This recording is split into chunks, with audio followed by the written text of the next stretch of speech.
Lucy nggak on cam ya? Selamat pagi teman-teman dan Bapak Ibu dosen sekalian. Kami dari kelompok 3 akan mempresentasikan hasil kerja kami.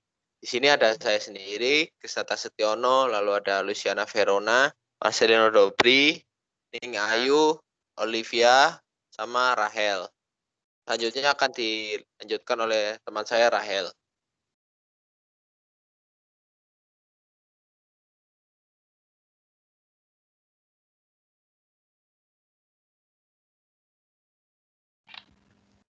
Profil perusahaan PT Anugrah Putra Siantan. Secara perusahaan ini didirikan oleh Bapak Rudi pada tanggal 17 April 2007 yang terletak di Jalan Raya Bodean KM 3 nomor 141, Dusun Toyomarto Songsong, Singosari, Kota Malang.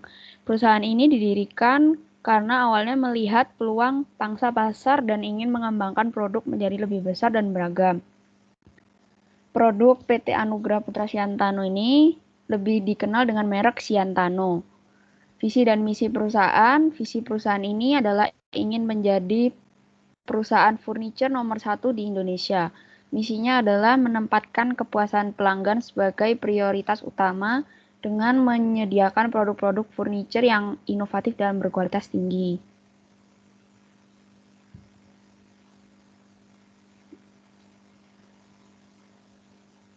Dalam perusahaan ini terdapat 7 nilai yang dijunjung, yaitu yang pertama, keberanian, 2, kerja keras, 3, kreatif, 4, pantang menyerah, 5, kebersamaan, 6, kejujuran, 7, rasa ikut memiliki.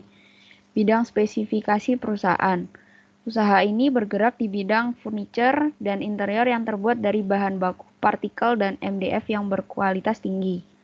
Berbagai macam furniture yang dimiliki PT Anugrah Putra Siantan yaitu lemari pakaian, dipan, nakas, meja rias, coffee table, office table, sofa, dan lainnya. Dengan varian tipe sebagai berikut. Wellington Series, Sorima Series, Capitol Series, Marble Series, dan lainnya.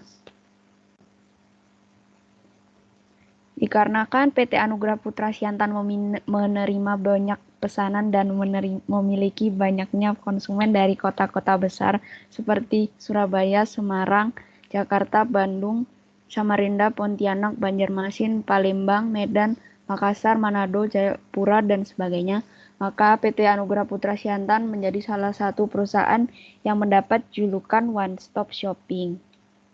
Selanjutnya akan dijelaskan oleh Krisna.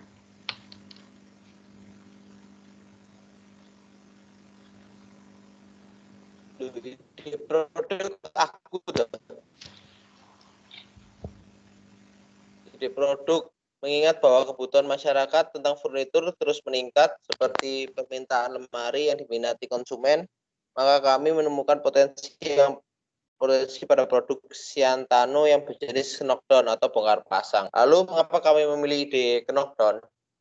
Karena kami memilih tren masa begini bahwa masyarakat saat ini sangat senang dengan hal-hal yang mudah dan simpel. Di sisi lain, pertimbangan kami yaitu agar dalam proses pengiriman produk tidak memakan tempat begitu banyak, terus mudah dikemas dan lebih aman. Selanjutnya, saya akan menjelaskan tentang strategi marketing. Strategi marketing dari PT Anugrah Siantana dalam negeri sendiri, mereka melakukan melalui pihak agen dari sisi kelebihan produk dan juga segmentasi pasar yang middle up atau menengah ke atas dan juga melalui media sosial dan juga web. Next. Nah, strategi marketing yang diaplikasikan mengingat bahwa PT Anugrah Putra Siantano sendiri belum pernah melakukan ekspor impor, maka sesuai dengan pembelajaran yang kami dapatkan dari mata kuliah ekspor impor, ini dapat membantu PT Anugrah Putra Siantana memasarkan produknya ke luar negeri. Nah, strategi marketing yang kami sarankan sendiri adalah in-export, yaitu aplikasi yang menampilkan informasi penting tentang produk komoditas suatu perusahaan atau UKMK yang dapat dilihat oleh para pembeli potensial dari negara lain untuk mendorong para pelaku usaha melakukan ekspor. Nah, mengapa kami memilih in-export? Nah, kami menyarankan in-export sendiri karena dalam in-export, komoditas furnitur memiliki sedikit pesaing dan juga lebih mudah memperkenalkan produk PT Anugrah Putra Siantano kepada pasar luar negeri. Sebab di in-export memiliki perwakilan dari Indonesia yang ada di seluruh dunia juga menjadi anggota aplikasi ini. Next akan dijelaskan oleh Ayu. Selanjutnya yaitu proses ekspor. Untuk kegiatan ekspor, khususnya produk furniture, badan usaha tersebut wajib memiliki kelengkapan perizinan, antara lain yang pertama, ETPIK, yaitu eksportir terdaftar produk industri kayu dari Kemendak. Terus ETR, yaitu eksportir terdaftar produk rotan dari Kemendak. Terus NIK, nomor induk kepabeanan dan bea cukai. Terus yang terakhir SVLK, yaitu sertifikasi verifikasi legalitas kayu dari Kemenhut. Next. Kemudian yaitu persyaratan produk ekspor.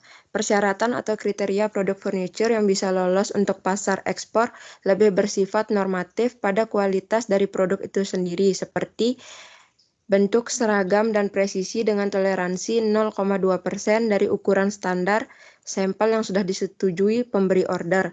Kemudian persyaratan kekeringan, moisture content dari bahan kayu antara 8-12%. Kemudian lolos uji konstruksi dengan sertifikasi dari lembaga resmi yang ditunjuk oleh pemesan atau disepakati bersama antara importir dan eksportir. Kemudian yang terakhir, bahan baku kayu bersertifikat seperti SVLK wajib dari Indonesia, VSC, dan lain-lain. Next. Lembaga-lembaga yang berhubungan secara langsung maupun tidak langsung dalam proses ekspor-impor yaitu bank, yang kedua shipping company, yang ketiga EMKL dan PPJK, dan yang terakhir bea cukai. Selanjutnya yaitu dokumen-dokumen ekspor lainnya yang perlu diketahui dan pada umumnya tercantum dalam LC. Yang pertama packing list, yang kedua commercial invoice, yang ketiga pemberitahuan ekspor barang atau PABI. Yang keempat, permohonan pemeriksaan barang ekspor atau PPBE. Yang kelima, pengesahan PEB di Bea dan Cukai. Yang keenam, Certificate of Origin atau COO. Yang ketujuh atau terakhir, Beneficiary Certificate. Next.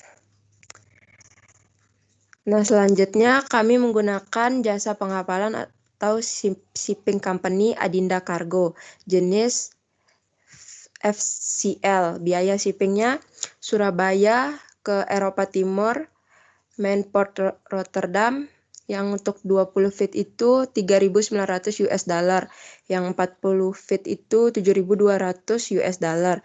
Kemudian Surabaya ke Amerika, main port LA, yang 20 feet itu 5.500 US dollar, yang 40 feet itu 6.500 US dollar.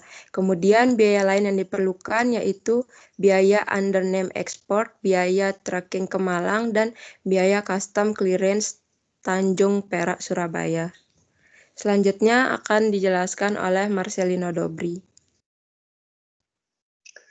Selanjutnya yaitu prototype dan packaging. Untuk prototipe, lemari yang akan kami ekspor merupakan lemari dengan tipe wardrobe LP Paddington 2 dimensi. Berikut ukuran lemarinya: panjang 90 cm, lebar 60 cm, tinggi 220 cm. Lemari ini terbuat dari particle board dan MDF finishing PVC sheet dengan warna sorema, dengan penambahan variasi PVC vakum abu-abu polos doff, pintu swing atau pintu kupu-kupu, dan terdapat satu gantungan baju yang terbuat dari pipa besi, finishing powder coating warna putih, dan beberapa rak. Lemari ini tersedia dalam dua warna, yaitu grey dan sorema. Untuk harga domestik sekitar 3,575 juta. Sedangkan untuk harga jual ekspor dengan margin keuntungan 50% dihargai dengan 5.362.500.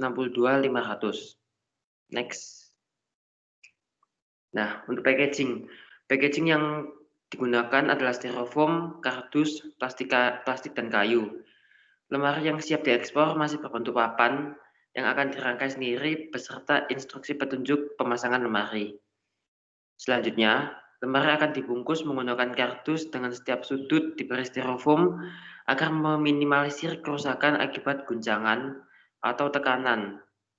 Lalu, kardus yang dilapisi dengan plastik dengan tujuan agar kedap air untuk kayu digunakan untuk pengepakan yang super ekstra untuk melindungi barang. Nah, ini ada ada contoh dari prototipe produk yaitu lemari Paddington 2 dimensi, dan yang di sebelah kanannya ada contoh dari packaging kayu dan kardus. Selanjutnya akan dijelaskan oleh Olive.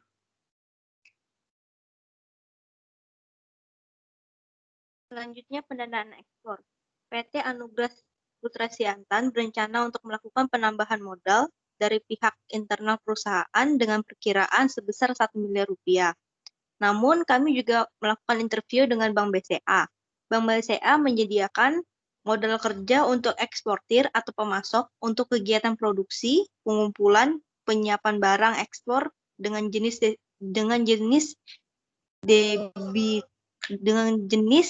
debitur, eksportir produsen, eksportir bukan produsen, pemasok. Syarat pengajuannya yang pertama rekening BCA, giro atau tabungan, usia minimal 21 tahun atau menikah, yang ketiga cakap hukum, yang keempat tidak masuk dalam daftar hitam BI, yang kelima tidak dalam pilot, yang keenam isi SPK, yang ketujuh anggunan yang mengcover, yang kedelapan dokumen LC atau SC atau SKBDN. Selanjutnya suku bunga.